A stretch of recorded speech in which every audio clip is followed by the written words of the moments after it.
dude? We're back with another episode of Monday Mornings with Mitch podcast. I'm your host, Mitch Morse, joined always by Hahey.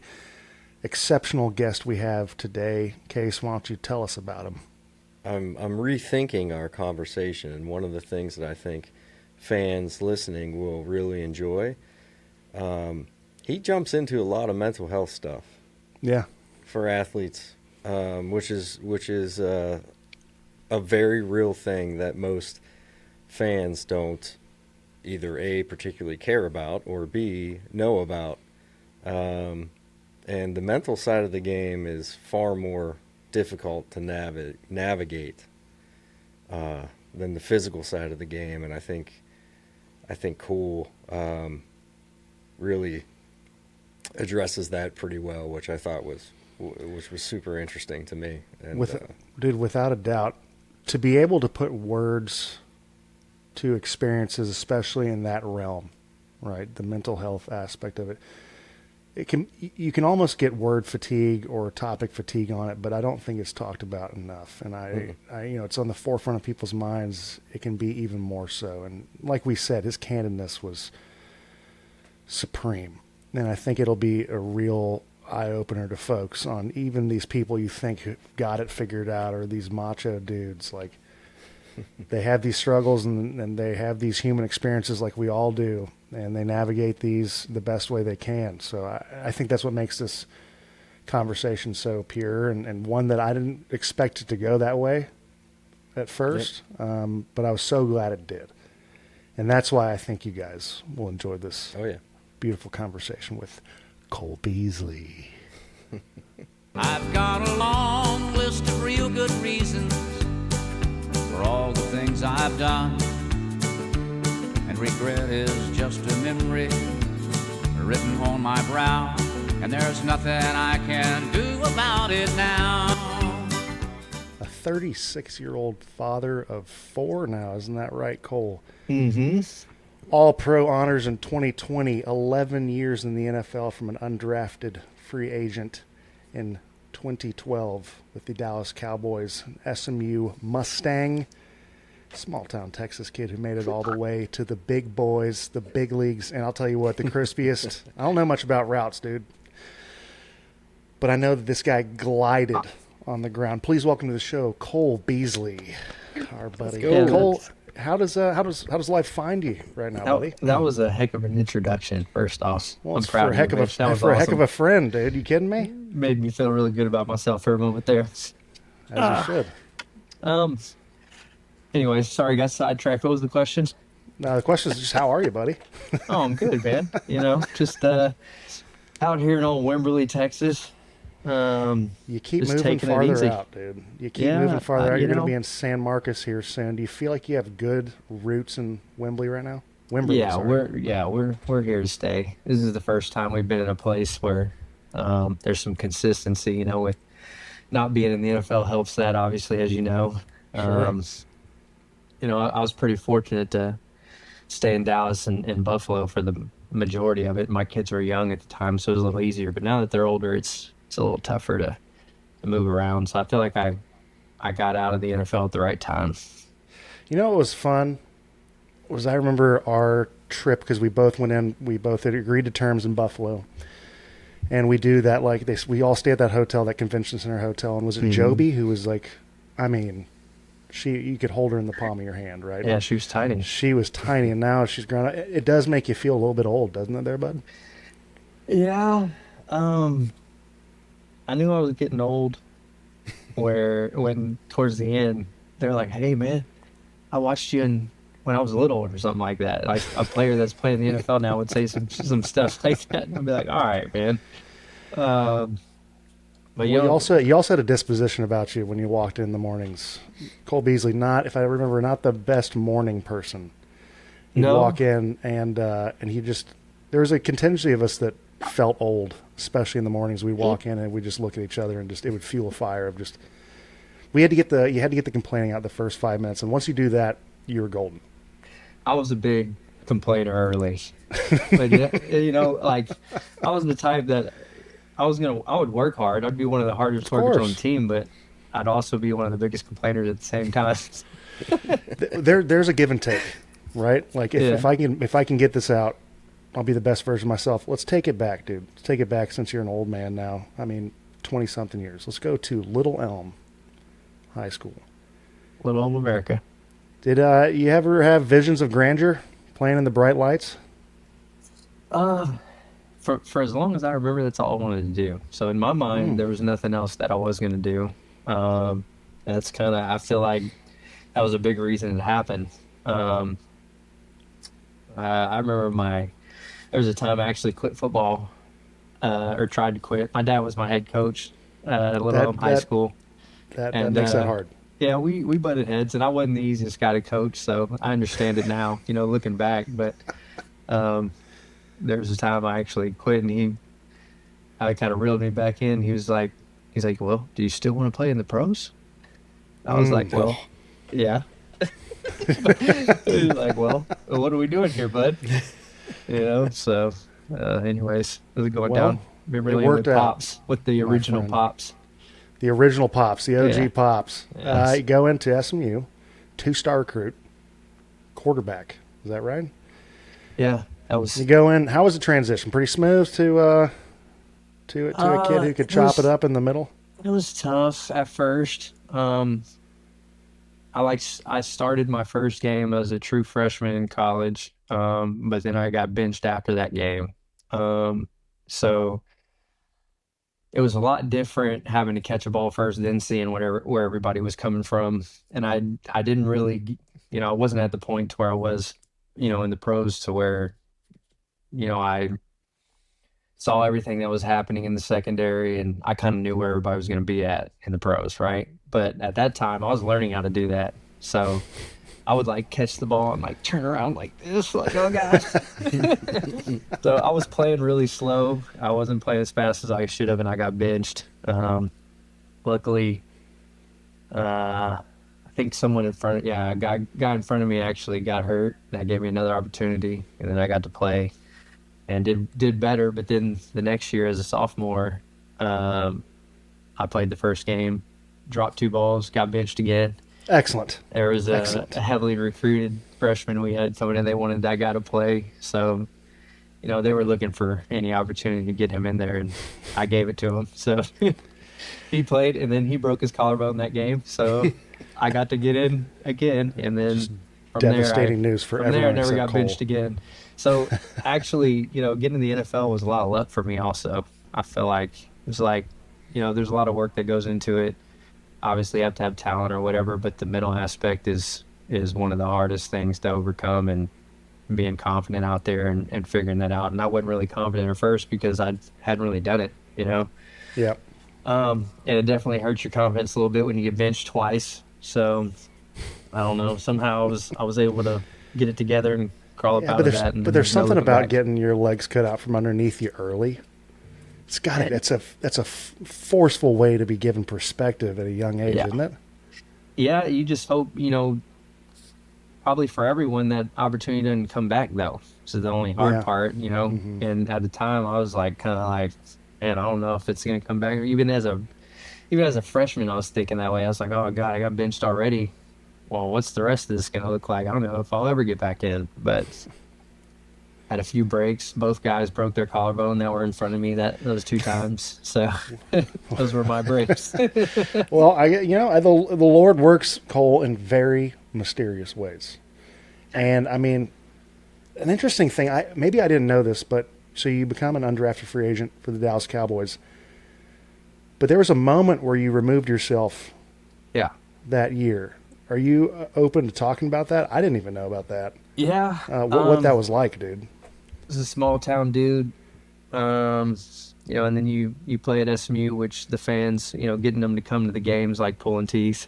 And this media wasn't as crazy there, so then you're a small town guy that doesn't really, I didn't really like the spotlight too much. So I try to avoid it. That's why I live so far out always. Yeah. Get away from people as much as possible, but kind of just do my own thing and be with my family. But, getting thrown into that, and then kind of drew, I don't mince words. right? Mm-hmm. So this Oh, is yeah. my first. This is my first like experience with that, and you think you'd learn after a while, but I kind of just, I stick to my guns, and it is what it is. But um, there was a reporter that asked me something about Wes Welker, and I mentioned that, I was a huge fan of Welker, and I watched him all the time, loved his game or whatever. But at the time, I made the mistake of saying, but I think I could play a little bit more outside than he can. Mm. So then they took it as Cole Beasley says he's better than Wes Welker, yada, yada, yada. And I hadn't done anything at that. I'm a rookie free agent. You don't even know if I'm going to make the team, So then that kind of brought me a lot more attention than I wanted early. And I was getting interviewed every day, and then the pressure started to build with that a little bit. It started getting to me mentally. And then on top of that, you have coaches telling you, hey, these draft picks, these guys they drafted, they can get away with messing up, yada, yada, yada, right? It was like, but you gotta you can't have a day where you don't pop off the screen, So then I had a guy telling me that all the time, and he thought he was motivating me. But with everything else going on, it was kind of like, all right, like I'm tired of hearing that, I'm feeling all this pressure for this. And then, the anxiety of every day kind of was overwhelming. I would wake up in the morning, I'd throw up. And usually, like I would do that before games, but doing that before practice is kind of insane, And that was starting to become like a pre-practice ritual for me. And after about 2 weeks of that, I was like, all right, I'm exhausted mentally. Like, if this is what it's going to be, I'm all right. I'll just go coach or something. Right. That's kind of how it was. I didn't even talk to my family or nothing. I just made the decision on my own because I knew what they were going to say.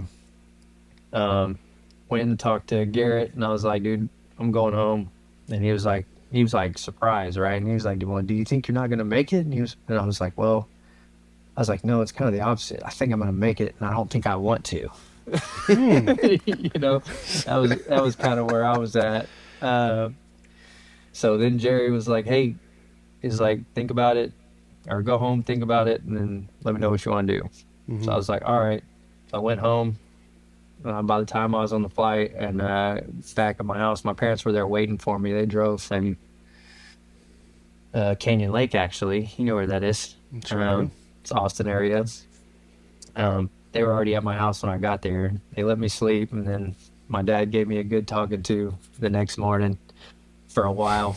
And ultimately, I made the decision to come back, but that was pretty much it. Well, I mean, we talk about baptism by fire, right? You're early in your career in SMU, having those opportunities come back, huge growing opportunity. Talking about a baptism and how sports media works, I don't know if there's a market besides maybe New York than Dallas with the Cowboys is probably an eye-opening experience. To have that, I mean, because mental health in this sport for me has always been intriguing because we all kind of walk this different path. It's something that, yeah, dude, no one wants to go through this shit. No one wants to talk about it. It sucks, but everyone kind of walks that path. And to have that experience early, I'm sure talking about nothing's fun about barfing every morning when you wake up. Yeah. It takes your soul. I get it. But to have that in your back pocket moving forward had to be a breath of fresh air because you had immense perspective. Am I wrong? Yeah, it was kind of just, I don't even know, like, because I didn't want to go back. I kind of went back just to kind of, I don't know. Well, everything my dad was making sense, and even though in the moment, like, his big thing was like, you'll regret this forever, right? Sure. And now, was it a switch that went when you finally were like, okay, this is something I can put a hand on, or was it kind of like once we had that talk, I kind of just, I sucked it up and went back and just, all right, we'll just figure it out, and still there, you still felt pressure, but I think I don't know if maybe in that moment, just having them supporting me no matter what and being there or whatever, maybe that helped me a little bit. Totally. But I feel like when I went back, like, obviously the pressure was still there, but it didn't bug me as much as it did before. But it's hard to go back to that place because that was my first year. That seems like forever ago now. So it's hard to even say, how I felt What when I you're got feeling. back. But I will say this, one thing about playing in the league, I don't feel like I ever really had fun playing until my second contract. Is that and right? even then, it's kind of like whatever. The most fun I ever had playing was when I got to Buffalo. Yeah. Well, it was a party, dude. I mean, no matter what you want to say it. Not only that, but it's also where you are contractually, and Totally. if you have stability. Like as an undrafted free agent rookie, I could screw up the game tomorrow and be cut. You know what I mean? Right. It just feels like that. Whether it's true or not, it feels that way. And you just see the leash that early round pick guys have in comparison. So you just, you always feel pressure that you got to, have your best game each day. And you know how football is, dude. In every game ain't gonna be your best game, brother. No. No. Sometimes they get you, because Yep. everybody's good. So Did you feel like that the whole time you were in Dallas? for the most part, even after my second contract, I still kind of felt that. I had my best season as a pro in 16, and they drafted my replacement that next year. So it was kind of like, all right, I thought like we were getting somewhere here, guys. Yeah, the NFL has a way of kicking you in the dick right when you feel like you got it figured out, dude. Okay, so, dude, some of the most violent altercations on a football field that I've been a part of or that I've witnessed have been in the middle, all right? On a guy who, like, your position, cutting it in, like you talked about your freshman year, catching that ball, turning around. It takes a toll. You pay the price. You did it for over a decade.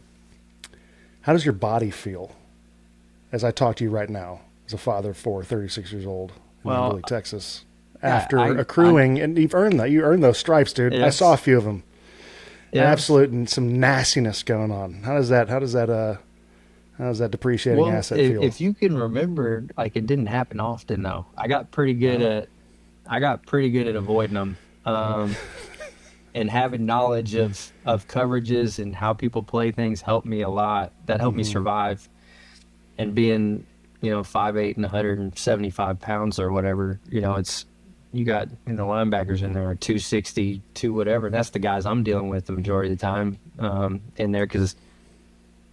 It's most people, well, at least when we were in Buffalo, a lot of times zone was kind of when they started coming to me, and that was kind of our philosophy. Man, I could get open to man, but it was like we get one-on-ones, we're going to Steph, the outside guys, because usually, they got whole players in there for the slot guys against man. And then zone, they're like, all right, B's, you're going to eat. So zone, it's like, all right, everybody's got vision on the ball, so when I catch it, they're all right freaking here. So I got to figure out I got to catch this damn thing and then not get destroyed. So, but there's a gift like there? That's a learned skill, isn't it? yeah, no, definitely, because I didn't have that in college, and a lot of that goes to having June Jones because I had to read coverages to know what route I was running because we had we don't have 5 plays in the damn offense, but all those 5 plays could look like 50 depending on what coverage they play, because Right. we adjusted our route based on what the defense was giving us. So I think that helped me make it as a pro. Playing quarterback obviously helped me there, right? Just Totally. having an understanding of coverage, a basic understanding. But then, I just learned that even more from June and having to see all that stuff and what to look for. And that helped me not only get open, but survive and know where to run after the catch as well. But so my body's not terrible. Long story Yeah, short, no, I'm not saying you're a Really- walking Band-Aid. the worst injury I'm dealing with now is actually from an off-season injury. It's from when I herniated my disc working out that year before COVID.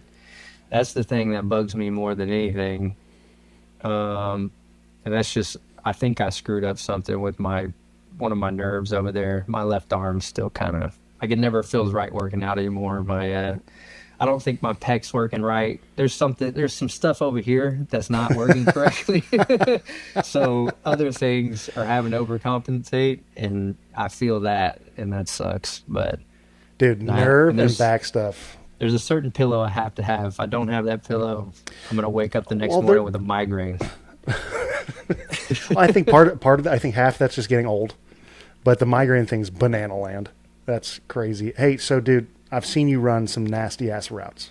All right, like I said earlier, I don't know what I'm looking at half the time when it comes to outside the box. You find your way inside the box quite often, right? Mm-hmm. You've run plenty of unbelievable routes. Is there one route you still think about from your career that was just like, man, I was in just the zen zone, fluid, just crispy route? When I say I was a supreme route runner, this is the route that I think about, the first one that comes to mind. Like the route I feel like I ran better than anybody in the league was just a whip route. The in and back out, or out and back in. I feel like I ran that, and I came up with more ways to run it. Being in Dallas helped that because we ran a lot of the same routes a lot of times during the game, and there wasn't much like to offset that. Our philosophy there was kind of like, we're going to be so good at what we do, they're going to know what's coming, but they won't be able to stop it.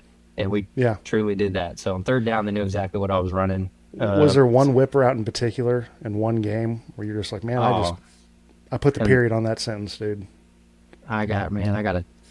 With that route, I feel like I got a ton. Even there's so many routes that I routed dudes on that I didn't get the ball on.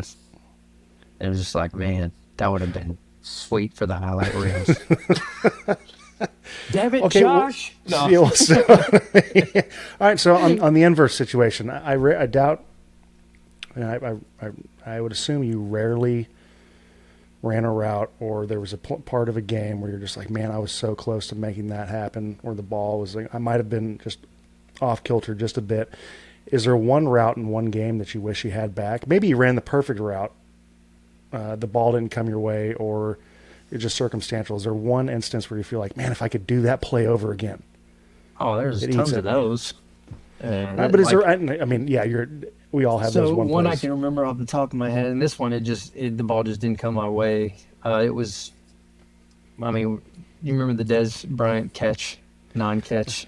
Yeah, of course. That play right there was 525 F post, and Micah Hyde was guarding me, actually, and they played zero, right?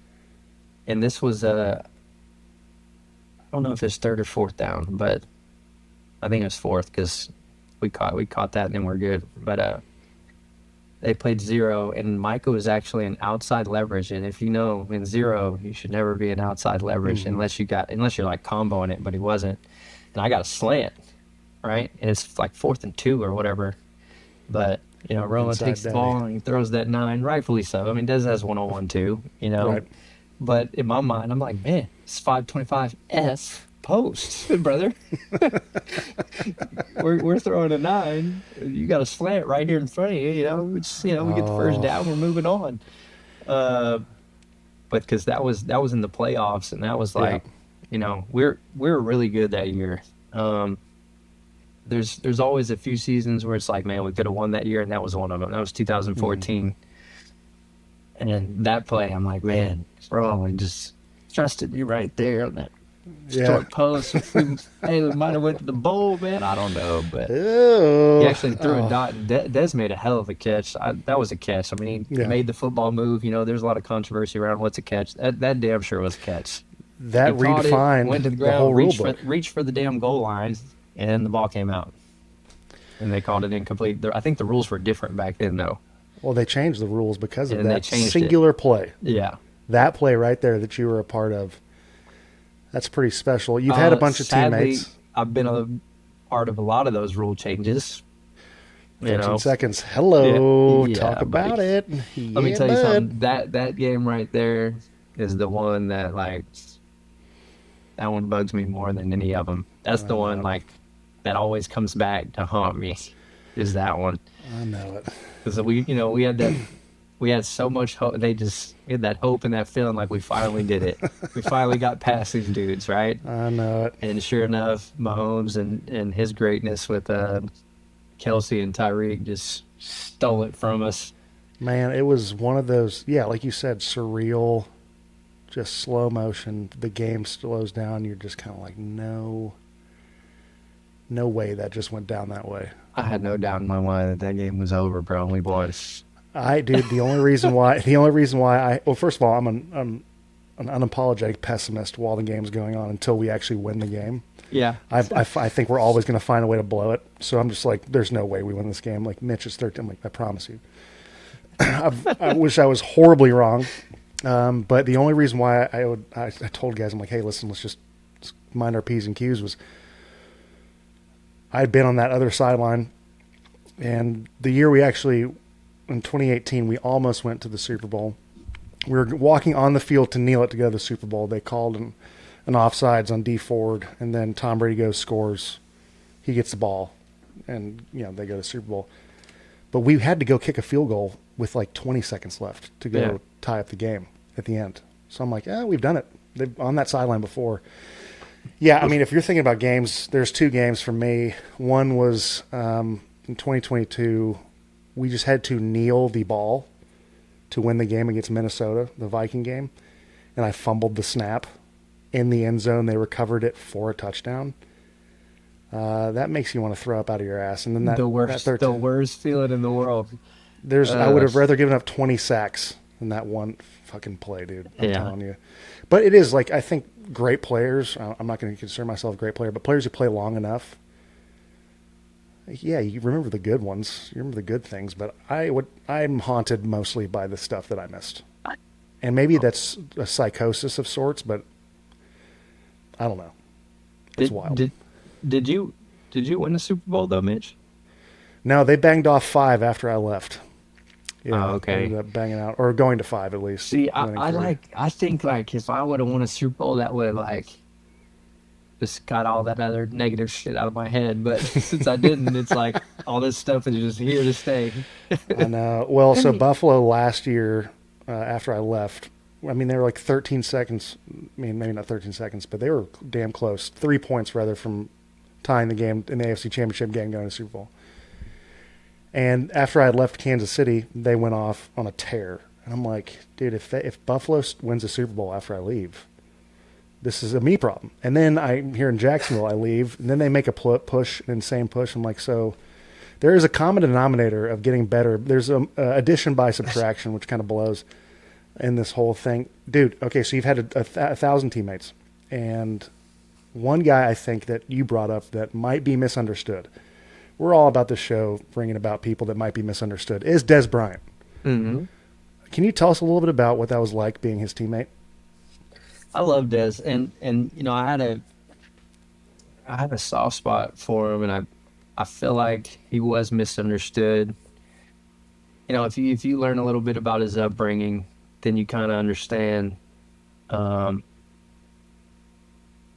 certain situations that are happening, within the organization. It's some stuff you would think, like, man, that's wild, right? Like, maybe whatever, coming late multiple times or whatever the case may be. But it's like, man, I feel like he was kind of raised by his, or just him and his brothers were kind of doing their thing for the most part growing up. So, I always think this. I was like, I've thought about this tons of times. I was like, dude, if Des Bryant had my dad growing up, like, he might still be playing in the league right now.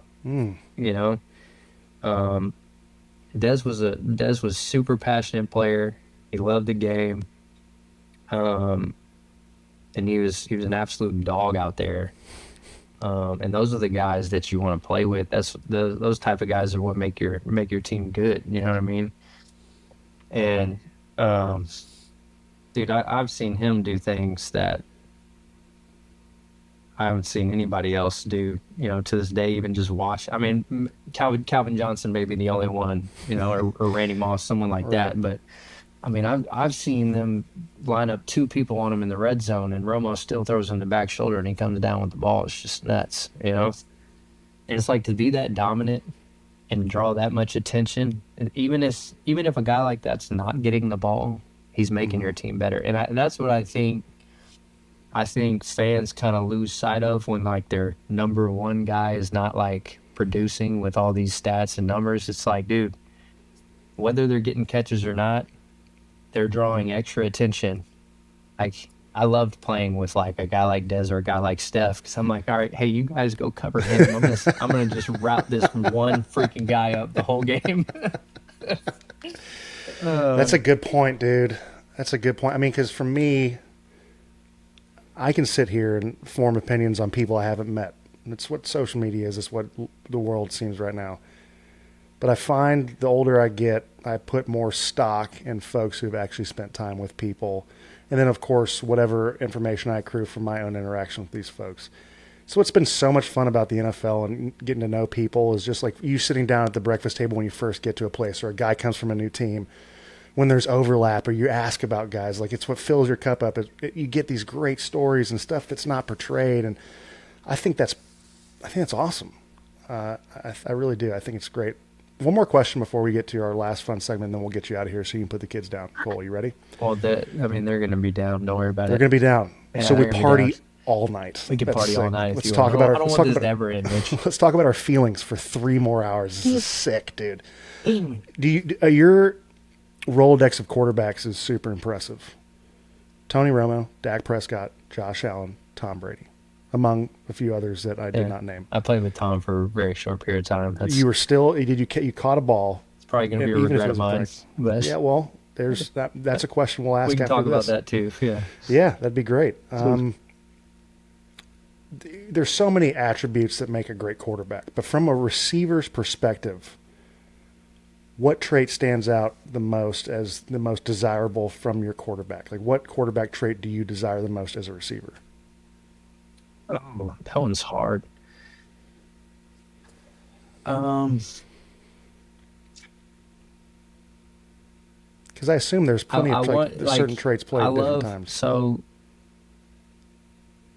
one, like I love when the quarterback's like a dog and he's wants to get in there just as bad as anybody else, and he's not scared, and that's a huge trait. And then because then when the chips are down, like he's one of those guys who wants to be leaned on, and he's not afraid to put his body on the line for his team, and that brings greatness from everybody else also when they see that. The guy who's supposed to be protecting himself and not getting injured at all costs, kind of that the franchise has all their money in, he's laying his body on the line like he didn't give a damn, he just wants to win the damn game, right?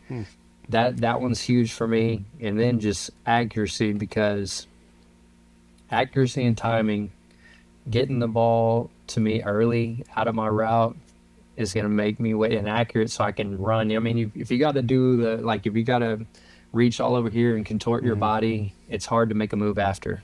Right. But if I'm running, even if a guy like stops me, but it's right here and I don't have to reach anywhere for it or kind of leap for it, I can make moves after the catch, and that would help me be the best version of myself, because that was kind of what I brought to the table. All my routes were, short ones. So if I was going to make any hay, I needed an accurate ball so I could get some yak, So those are like my 2 right there. I dig those. Those are 2 really good ones, and I think both hold merit.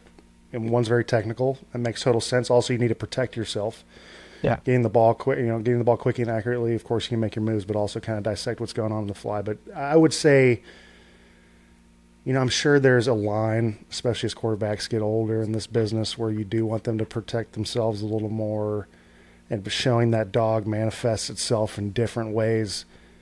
Mm-hmm. But Cole, sometimes when a guy like a quarterback walks into a huddle, and when people ask me like what makes those great quarterbacks you played with so great, and I said, if we're down by 20 or up by 20, they walk into the huddle with a little bit of moxie, whatever that means, and whatever the definition of moxie is for that particular quarterback, and they look at every single position as they're rattling off that long play to whoever it pertains to, and you feel like no matter what, they're in the zone, whatever their zone is, and no matter what time of the game.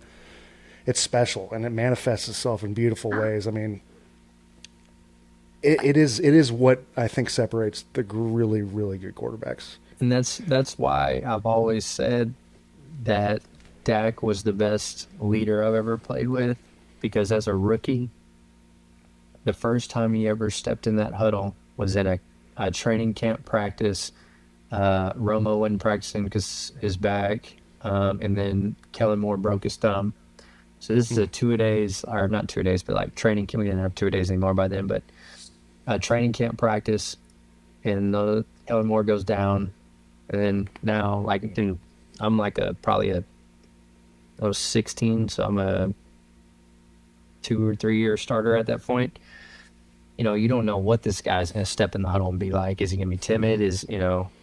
Dude, this dude stepped in that huddle like that sucker was his from day one. And I'd never kind of seen anything like it. A dude step in there and just breathe confidence into everybody else, into his first 2-minute huddle in training camp, going against the ones on defense. And it was like that from then on. Every day, game in, game out, day in, day out, is the same guy. And no matter what it was like in the game, when Dak stepped in that huddle to call the play, I had no doubt in my mind we were going to go down and score and we were going to win the game. 2-minute, whatever, because it's hard to really explain what it's like until you're in there and you just see it. You know what I mean? Because when people hear he walked in with confidence the first time, they think what they see on whatever, right? Like this guy who's rah-rah, okay, boys, we're going to get him on this one. It's That's not bullshit. like that. It's just genuine. almost this genuine, almost zen like they walk in there. Mm-hmm. It's this calmness that, yes, I cannot put words to it, but I can tell you looking at this person, it's real for them, it's real for us. Like it's just, and that in itself is a gift too. No, for sure. I think it's a beautiful thing. I agree. Speaking of beautiful things, your career lasted 11 beautiful years. And any person who plays for an extended period of time, there's going to be things you wish you could have back. And I'm going to ask you, what is the one thing, omitting anything that's virus related, what's the one thing that you wish you could take back in your career? If there is any. Like I don't take back. I mean, it's that time, right? But I don't take back my stance on it. Maybe just the way I kind of handled some of those situations. I wish I could maybe do differently. And I don't even. I mean, I can't say as for. I mean, I probably still would have took the stance or whatever and did what I did, but after that, once I did, there were better ways for me to handle a lot of situations in-house and just within myself mentally that I think would have prolonged my career a little further, maybe. But that's pretty much it. Other than that, I mean, I regret going to Tampa Bay and then leaving so early. But I say that, but it's easy to look back at it, when you're in the moment and you got these different emotions, you're in a different place, right? And with the virus stuff, I was in a different place, so it's easy for me to say that now. Well, you forget where the world was, especially New York. Well, yeah, and the feelings I had at the time and how I was being received by some other people within the organization kind of, that took me to where I got to kind of a place where I, maybe I wish I wouldn't have. But sure. In my defense, I'm very I don't know. I remember what it was before. And even though I'm the same guy, we just, when people maybe, it's like they forget who you were before, kind of. In the moment, and that could absolutely happen. Yeah, so I mean, their emotions were high from whatever side you took, but yeah, it was just kind of a tough deal. COVID was a lose-lose situation, I think, and to be honest, if I was a fly on the wall in the locker room, and I got to tell you, nothing swayed you from being an exceptional teammate. Like that was really fun to be your teammate, And even through that trying moment for you, I would say that was, of course, exceptionally tough for multiple parts, right?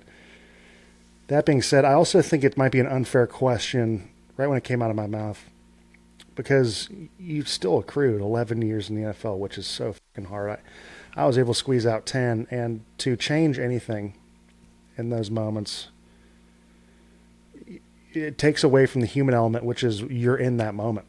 Yeah. Right? Like, and you perspective, I mean, if you had a pill with perspective, you'd be a billionaire, right? Well, you gain perspective through going through it, right? Like, it's... Yeah, I just think, I think it kind of meant more to me at that time, or those later. I think the later years of my career meant more to me because, like I said, when I got to Buffalo, that's when football started to really get fun for me, and all. That's when all this other stuff that wasn't even football related starting to come in, and I feel like it kind of stole it from me a little bit, if that makes sense. And I think that's why I feel that way. Whereas, yeah, I was fortunate. I played 11 years, but I feel like it's almost like I feel like I just started once I got to Buffalo. You know what I mean? Yeah, I do know what you mean. I do know what you mean. It was like, now football started to get pure for me again, because now, I've got this money invested in me, so no matter what happens, they're not going to just yank me, because, even the business, right? Absolutely. But there's a sense of, like, now you can finally play free and play. I feel like I played my best ball when I could do that, because now it's like I have no fear. I'm going out here and I'm just playing football again, Oh. And you finally get to that moment, and then 2 years And then later, other things become, all this other stuff just comes and kind of. So then, I think the only reason I went to Tampa and all that was I was reaching for just one more year. Just that I was chasing after that feeling of course, that just pureness of football, but I wasn't going to get it again. It's kind of just something you're going after that ain't, it's you're hoping, but it ain't going to happen. Dude, it's interesting. Speaking of when you actually start enjoying football, it takes a while. I think no matter even if you're in Buffalo or not, like and then there's this intersection of like appreciating the game and performing at your highest level, right? And if you can find it at that cross section, that's pretty beautiful. And what's fun is I feel like you were kind of in that fun cross section, playing really good football with a really fun receiving room. And Casey's got a question, because all three of us were, I'm going to say, quote unquote, touched, and I meant this in not a physical way. Yeah. There's one dude we absolutely love, all three of us. Casey, would you bring him up? Yeah, it's your twin brother, your doppelganger, your wide receiver coach, Mr. Chad Hall. Oh yeah, Chad, my dog, man. Talk a little bit about Chad Hall and what it was like being in a receiving room with Chad at the helm. So, if Chad ever would have gotten fired, or they would have let him go while I was there, that would have changed a lot for me, being in Buffalo. So being a receivers coach is hard. I don't think people really understand how hard it is, because you're dealing with crazy personalities, one, and you're dealing with guys with huge egos, whether they're a 1 or 3, especially in our room. I'm talking shit to Steph every day and telling him I'm better than him. So it's kind of like that's just how we were in there. We all had a chip on our shoulder. We were all super competitive. And being able to manage that is a tough thing to do. But I think Chad handled that better than any coach I've ever had, by far. And I love playing for Chad because, I'm very I'm perfectionist. So when I'm in there and I have a bad play, I'm like, fuck, I come over and I'm talking about it. I messed this up. I should have done that, yada, yada. Chad's like, well, we'll watch it tomorrow. You know what I mean? He was very and I could have done something been a complete asshole to him or something that could be terrible, right? Which I didn't, but I could have done that, and he would have honestly been like, "Where about tomorrow?" Right? He was very good about understanding, he's not gonna rip a guy after he just screwed up, knows he screws up, right? he understands like players' emotions throughout the game, and handling that. And that was one of the most like, I don't know, what's the word am I looking for? It's a breath of fresh air to get a guy like that, right? Freeing. Yeah, just to, you know, I don't know. He just allowed you to play your game, and then we'd figure it out the next day. You know, is nice to have that. You know, he still drives that truck. Yeah, and obviously, you know, other things like he's a hell of a coach too. We did a lot of good things in Indy, and you know, he made us better players. But the mental aspect, I think, is where he's underappreciated in the league. And that's something, to me, I always tell people, I said the mental part is way harder than the physical part when it comes to playing the NFL. And I always tell anybody that who asks, like, yeah, everybody's physically talented. They're pretty gifted. But the one what separates everybody is how do they handle when things go bad? Yeah. And how do they handle the daily grind of it, the day in and day out? And being there constantly and barely being around to see your family. And when you do see your family, you're dog shit tired. And the wife's like, you're not present and dealing with all that stuff at the same time. You know, that's the toughest part about playing more so than in the physical. Dude, without a doubt. And it's a fluid situation. And I would say, and you could probably back this up, Cole, the great coaches I've been around, and you can see what great coaches are even if they don't coach you, right?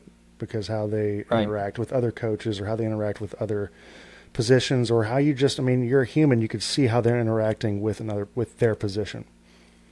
The one great thing that Chad seemed like he had was that he understood what the moment presented and what that moment needed, and that every different part of the day, every different situation in a game, every practice was going to present a different moment.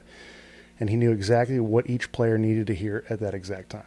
Yes, and you said it a lot better than I did, but you know, he No, I think it's a gift. Yeah, he was easy to play for, man. And that's hard coming from me because most receivers coaches I had, they probably say Bees is hard as hell to coach.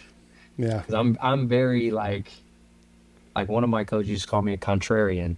Because it was like I always wanted to argue what the hell he was telling me. So, but I don't know if me and Chad ever got into argument, you know? Yeah. But he's a similar type of player kind of as I was a little bit. So maybe that is what helped. And he understands what things feel like in the game, not just what it looks like. So that helps a ton when you got a guy coaching you that understands like what it feels like to have this DB like either, you know, slightly in front of you or low hip. Like he knows what all those things feel like. So he's not going to give you something that's like sounds good on paper. You know what I mean? Then it probably ain't going to work. You know what I mean? Yeah, I do know what you mean. Some of the best coaches I've been around, they either were played, or they were around long enough to just accrue thousands of hours and understood tons of rooms, 30 or 40 years worth of rooms, and knew how to go through it. Cole, you were a steward of the game. You were, physically talented freak, but I think like we talked about earlier, your gift was analyzing defenses and understanding what you needed to do to attack them. So this last segment we're going to do is we're going to read these photos. We're not actually going to read because that's insane. We're not going to read that, but we're going to have you dissect these photos, and we're just going to get your gut reaction, okay? Okay. So we have a few photos. Just give us your gut reaction. Maybe we can dive into a few of them. Casey, when she starts off here. Oh, look at this guy. God, I'm so tiny. Oh, my gosh. Now, I think there's a little forced perspective on this, kind of what they use in the big pictures, but when that circulated, I remember our wives were having quite the conversation. But look at the lettuce on the kid, dude. Man, I had the Ragnar Lothbrok going and everything. Yeah, brother. you did. What's a hot reference? And I was. You could tell I'd been watching Vikings. Yeah, and I'll reiterate. Having Cole as a teammate was one of the true blessings in football. You're a good dude. That's an insane photo, though. Jesus. I appreciate it, brother. Next photo. There was a little fellow there. Oh no, Oh, Casey, not this yeah. one. Casey, no. We were talked about off screen. No, we're not this one. Not this one. Sorry. Oh no, that's sorry, fine. Cole. My fault. I didn't get that. Okay, yeah. Everybody knows. So, all right, we're so sorry. We did not mean to put that up there. All right, it's fine. next photo, of course. Yeah. Oh God, yes. Well, We kind of should've- already touched on this one, so we kind of touched on it. kinda, The lettuce I is gone. I didn't really you talk put it in a about bun? why I didn't stick it out there. But yeah, it was just Would kind you be of willing to dive into it? yeah. So I'm going there. Their whiteout room was hurt at the time. So I was like, all right, there's an immediate chance for me to get on the field, which signing anywhere halfway through a year, that's not likely, right? But Right. there was a chance at this one, and I knew if I could, learn the playbook really fast and be there for Tom, he would want to get me on the field because I was similar to guys that he had played with before. I went, actually played a good number of plays the first game. I learned the offense in a freaking week, which was tough, dude. A lot of studying. Man. But I learned, I didn't know everything, but I knew the majority of it, I knew what I needed to know. Mm-hmm. But the problem was Godwin came back the very next week, and he was the starting slot, and he's getting paid 15 whatever million. So once he's back, right? Mm-hmm. So that kind of crept in my mind a little bit. Also, this is the first time I'm playing for a team without my family being there. That was tough on me. I've never done that before. Absolutely hated it. I don't know how anybody does that. That's insane.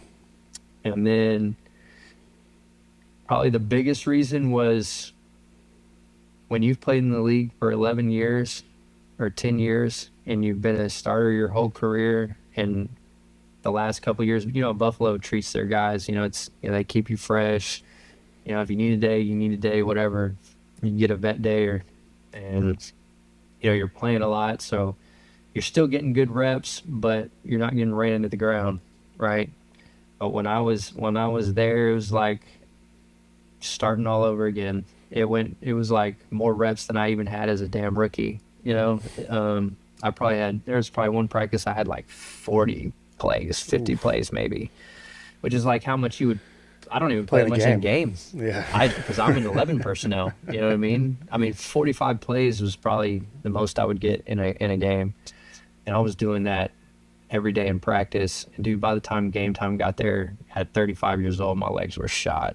Yeah. And I couldn't perform. That fourth down, the one I caught, I caught it, but it's like, man, if I had my legs up underneath me, I could have caught it while I was running and did something with it. And it was just doing that and then barely playing it, and then the feeling of starting over. And it was like, man, I don't know. I think people don't put enough in, like, I don't know what you want to call it, weight into when you've been playing and having your family there that whole time, what that does to a person. Yeah, that would have it's helped. Insane. Yeah, that would have helped. But it was more so the other stuff. But that definitely didn't. That made it easier to walk away from it. Was like, all right, I'm gonna go home and be with mom and cuddle up with mom every night. Feel better about myself. see my kids and love on them. And but I probably should have just stuck it out just to. I don't know. It could have gotten better, but I don't know. At the time, I was like, man, this is just. I didn't like the feeling that I put in all this work, was all pro a year ago or 2 years ago, and then now I'm back at the bottom of the totem pole starting over. At 35 years old. So, dude, I didn't handle that well. Well, I think it's also asking yourself, it's easy to beat yourself up right now when you're not in the moment, but some of these emotions you have, these feelings, they might not feel real to other people, but they feel about it as real as me holding something in my hands at the times and trying to explain that to folks. It's hard. Now we're going to go a little bit back in time, nothing too crazy, but our first year together, this is a great memory. Yeah. This is a great one. And I want first year was great. Oh man. This was one of the most exceptional games I've ever seen an individual have, not only production-wise, but just what the moment meant. On buddy. Thanksgiving, dude. And I tell you what, I know Go. they hated this shit so much, and I loved every freaking second of it, brother. Dude, Casey, let me paint the picture. We're starting to finally get our foothold, right? We're going back to Bees' home, right? A place he called home for so many years. And magic just struck, dude. It's hard to explain. Just everything was definitely going Bees' way. I mean, it was just fun to see. It was like you could do no wrong. And you got your flowers, and then you had the turkey when you came in after, because you bring the turkey in after the locker room, and it was just, and then you got hoisted in the locker room, and then it was just a party. Dude, I thought that was one of those exceptional This moments. is my favorite game of all time right here, and part of it was how the team kind of reacted to it after. That was a big part of it, and just feeling like it was a family and they're waiting on you, and everybody was just so happy for me at the time. Was it's a feeling that I can't even describe. It is almost feeling like I won the Super Bowl in that moment, honestly, or what I could imagine the Super Bowl would be feeling like. But I honestly, and my wife always says this, she said, the reason we played them on Thanksgiving is your fault. Like, she told me that because I could have handled that differently too. But me, I'm too damn honest is the problem. And when and a lot of it, I don't think about how other people are feeling when I'm being honest at times, and that kind of got me in trouble. But I said some things on the way out there, so It worked out. that was why my wife was like, "This is your fault." But at the time, I was like, "Don't worry." I said, "I've been waiting for this for a long time." That was a special day. Objectively, was just a special day. Talking about a team's reaction, this picture sparked one of my favorite reactions. This next one from a team, and the fact that you rocked this for more than 24 hours was phenomenal. Buddy, and Dude, and you had know no what? tooth for like 365 days, dog. Meanwhile, you're telling everybody you're not going to get vaccinated, and all of a sudden you're some notorious anti-vaxxer who doesn't get any vaccine, and they post pictures of me without a tooth like I'm some hillbilly from Texas. God forbid I'm playing with my daughter and she accidentally headbutts my tooth out of my mouth. I think that's Lord. What an experience of being a dad. I really loved when Man. you were just like, I'll get this fixed at some point. I had to let it heal for 4 months. I couldn't, I had a retainer with a fake tooth, but it just bothered the hell out of me. Yeah. So I was like, dude, I'm not wearing that while I'm playing in a game. I don't even wear a mouthpiece. And I'll gag on this shit all game. Hell yes. Gag on it, dude. That's does. wild. That's fun. So I just went with no tooth, and it got really, dude, you don't know how hard it is to talk or to drink without that tooth there until it happens. Dude, I had so much shit leaking out of my mouth at times. You would rock a pretty fun lisp at times. Now, I will say this. I've had plenty of teammates in my day. Few of them lit me up when they walked through the room like you did. You're an exceptional dude. You're a great friend, an extremely a profound family man, and supposedly a heck of a youth football coach.